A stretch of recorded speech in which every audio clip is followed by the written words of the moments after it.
तो चलिए शुरुआत करते हैं आज का विज्ञान विषय में। जीव विज्ञान से प्रश्न है जीव जनन कैसे करते हैं, इस पर आधारित प्रश्न है जो वस्तुनिष्ठ प्रश्न है और ऐसे क्वेश्चन एग्जाम में पूछे जाते हैं हर एक बार। तो चले जानते हैं इस क्वेश्चन को।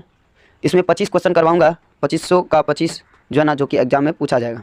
तो चलिए शुरुआत करता हूँ।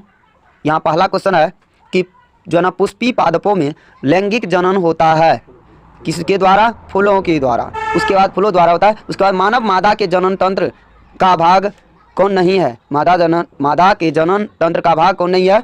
तो शुक्रवाहिका जो मादा जनन का भाग नहीं है। उसके बाद अगला है नर युग्मक एवं मादा युग्मक के संलग्न को क्या कहते हैं? बौनापन कहते हैं। क्या कहते हैं? तो बौनापन कहते हैं। लेकिन यहाँ पर नर युग्मक और मादा युग्मक के संलग्न को सही है, तो ये बौनापन कहते हैं। क्या कहते हैं? तो बौनापन। तो अगला क्वेश्चन में कह रहा है कि निम्न में से कौन एक लिंगी पादप का उदाहरण है? एक लिंगी पादप पपीता है। उसके बाद मुकुलन द्वारा प्रजनन किस में होता है? तो बताया जाता है ईस्ट में होता है मुकुलन द्वारा प्रजनन। उसके बाद फूलों में नर प्रजनन अंग कौन सा होता है? कौन होता है? तो बताया जाता है पुंकेसर नर प्रजनन, ये पुंकेसर है फूलों। अगला क्वेश्चन जानते हैं। कहा गया कि द्विखंडन होता है, किस में होता है द्विखंडन? तो अमीबा में द्विखंडन होता है। उसके बाद निम्न में से किस जीव में बहुविखंडन होता है? बहुविखंडन तो अमीबा में ही होता है बहुखंडन भी। उसके बाद बायोफाइलम के कौन से भाग में कायिक प्रवर्धन होता है? तो कौन सा भाग में कायिक प्रवर्धन होता है? तो पत्तियों में कायिक प्रवर्धन होता है। चले अगला क्वेश्चन में कह रहा है कि मानव मादा में निषेचन किस में होता है? निषेचन तो बताया जाता है यहाँ पर जो ना फेलोपियन नलिका में। किस में होता है? फेलोपियन नलिका में।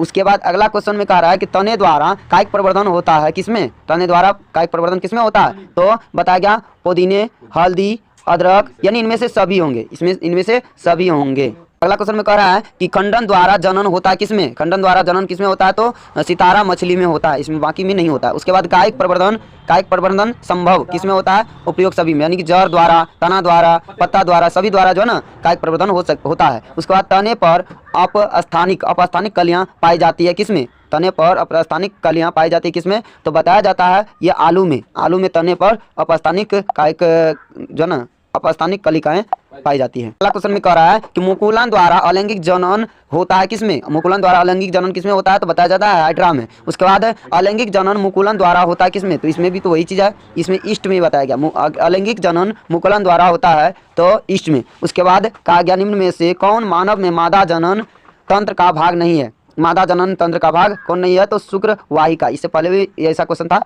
तो जो कि मादा का भाग नहीं है। अगला क्वेश्चन में कह रहा है कि परागकोश में जो है ना होते हैं, क्या होते हैं परागकोश में? तो परागकण होते हैं। उसके बाद जो है ना गतिशील जनन कोशिका को नर युग्मक तथा जिस जनन कोशिका में भोजन का भंडार संचित होता है उसे क्या कहते हैं? यानी गतिशील जनन जो होता है उसमें कोशिका को नर युग्मक तथा जिस जनन कोशिका में भोजन का भंडार संचित होता है उसको क्या कहते हैं? तो मादा युग्मक कहते हैं। क्या कहते हैं? मादा युग्मक। अगला कहा गया एड्स रोग का प्रमुख कारण क्या है? क्या कारण से एड्स रोग होता है?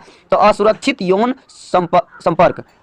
तो असुरक्षित यौन संपर्क होता है। यहाँ पर कुछ और लिखा हुआ तो जो है ना असुरक्षित यौन संपर्क होता है। तो अगला क्वेश्चन में कह रहा है कि पंखुड़ियों द्वारा रंग अधिकतर किससे होता है? तो बताया जाता है कि हरा होता है। कैसा होता है?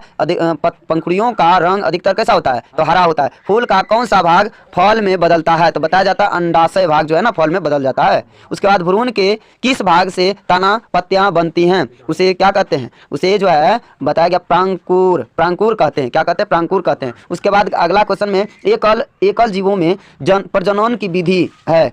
प्रजनन की विधि क्या है? तो एकल जीवों में तो बताया जाता है खंडन द्वारा, विखंडन द्वारा, बीजाणु समासंग द्वारा, यानी ये सभी होंगे। तो ये सभी आंसर होंगे। तो अगला क्वेश्चन में करा है कोई लैंगिक जनन में आवश्यकता होती है। क्या आवश्यकता होती है लैंगिक जनन में? तो बताया गया नर एवं स्त्री जननांग दोनों की जरूरत होती है। दोनों की जरूरत होती है। अब पुंकेसर पुष्प का कौन सा जननांग है? पुंकेसर पुष्प का कौन सा जननांग है? तो बताया गया नर है। नर जो है ना पुंकेसर का जननांग है।